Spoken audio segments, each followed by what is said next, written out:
Good morning friends, কেমন আছো তোমরা সবাই? আশা করছি তোমরা সবাই খুব ভালো আছো। আমার সকালবেলা স্নান হয়ে গেছে। নতুন একটা ভিডিওর সাথে তোমাদের স্বাগত জানাচ্ছি। সকাল সকাল স্নান হয়ে গেছে। স্নান করে ব্রেকফাস্ট নিয়ে চলে এসেছি। ব্রেকফাস্টে রয়েছে বিস্কিট, চা আর কালকে বাসি লুচি, মানে কালকে রাতে করেছিলাম সেটাই। তো চলো তোমাদের দেখাই।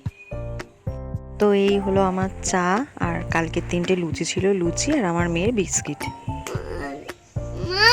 কি এত শো, উঠে পড়, দেখি তাকা। তুই খাবি না? খাবি তো দেবো, দেখি তাকা, বল গুড মর্নিং। ঠিক আছে ঠিক আছে। তো দেখলে তো আমার মেয়েকে ঘুম থেকে ডাকার সময় ওর রিয়াকশানটা, ও প্রত্যেক দিন এরকমই করে।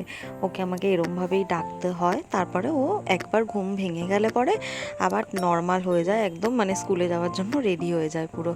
তো যাই হোক, আমি ওকে 7 দিন স্কুলে পাঠাইনি, ওর শরীরটা খারাপ ছিল বলে। তো সোমবার থেকে আবার স্কুলে যাবে ও। আর এদিকে দেখো, আমি এখন আমাদের ফ্রিজটা পরিষ্কার করছি।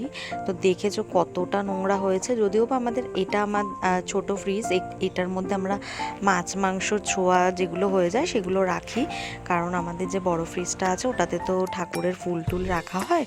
তো সেই কারণে ওই ফ্রিজটাতে আমরা ওই সব কিছু রাখি না। তো বেশিরভাগ এই ফ্রিজটাতে আমিই জিনিসপত্র রাখি।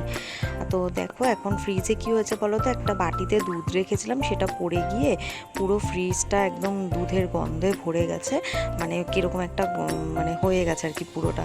তো তোমরা তো দেখতেই পেলে, আমি দেখালাম। তো সেই কারণে আমি ফ্রিজটাকে ভালো করে পরিষ্কার করব। তাই ফ্রিজ থেকে যা যা ছিল, টুকটাক কিছু সবজি ছিল আর ওই বাটার এইসব ছিল, তো সেগুলোকে আমি ভালো করে মানে সব কিছু বার করে নিয়ে র্যাকগুলোকে বার করে নিয়েছি, র্যাকগুলোকে আমি মুছেও মানে ভালো করে মেজে নিয়েছি। তো এখন দেখো এই ফ্রিজের যে দুধটা পড়েছিল সেগুলোকে বার করে একটা কাপড় দিয়ে চিপড়ে চিপড়ে নিয়েছি, আর একটু ফ্রিজের ভেতরটাকে একটা স্কচ ব্রাইট দিয়ে একটু ঘষেও নিয়েছি। তো তারপরে ভালো করে সব কাপড় দিয়ে মুছে নেব। আর ফ্রিজটা কত সুন্দর করে আজকে অনেকক্ষণ আমার টাইম লেগেছে, এখানে আমি ফাস্ট ফরওয়ার্ড করে দিয়েছি বলে একটু মনে হচ্ছিলো খুব তাড়াতাড়ি হয়ে যাচ্ছে। তো এই হলো আমার ফ্রিজ পরিষ্কার করা একদম কমপ্লিট হয়ে গেল। তো দেখো আমি বাইরেটাও ভালো করে মুছে নিয়েছি। ফ্রিজের রঙটা কি সুন্দর না ফ্রিজের, কিন্তু না আর একটা সাইজ বড় নিলে ভালো হতো। এই ফ্রিজটা একদমই ছোট, মানে ভেতরে বেশি স্পেস নেই। তো তারপরে দেখো আমি ছাদে জামা কাপড় মেলতে চলে এসেছি। জামা কাপড় তো আমাকে রোজই কাচতে হয়।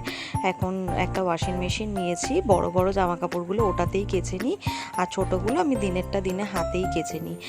আমি যখনই ছাদে আসবো আমার মেয়েকে নিয়ে আসতে হবে, যদি ও জেগে থাকে। তো আজকে তো ও জেগেছিল, ওকে নিয়ে আসতেই হবে। একদিকে ভালো হয়, রোদের মধ্যে একটু দৌড়াদৌড়িও করে নেয়, তো সেই জন্য ওকে নিয়েই আমি ছাদে আসি। আর ও একবার করে ওই পাশে যাবে, একবার করে আমার এই দিকটায় আসবে।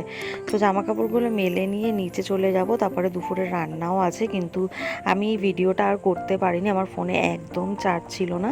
তো ফোনটাকে চার্জে দিয়েছিলাম, তাই আর ভিডিও করতে পারিনি। তো ভিডিওটা কেমন লাগলো অবশ্যই জানিও। ভালো লাগলে প্লিজ একটা লাইক করে দিও। সবাই ভালো থেকো।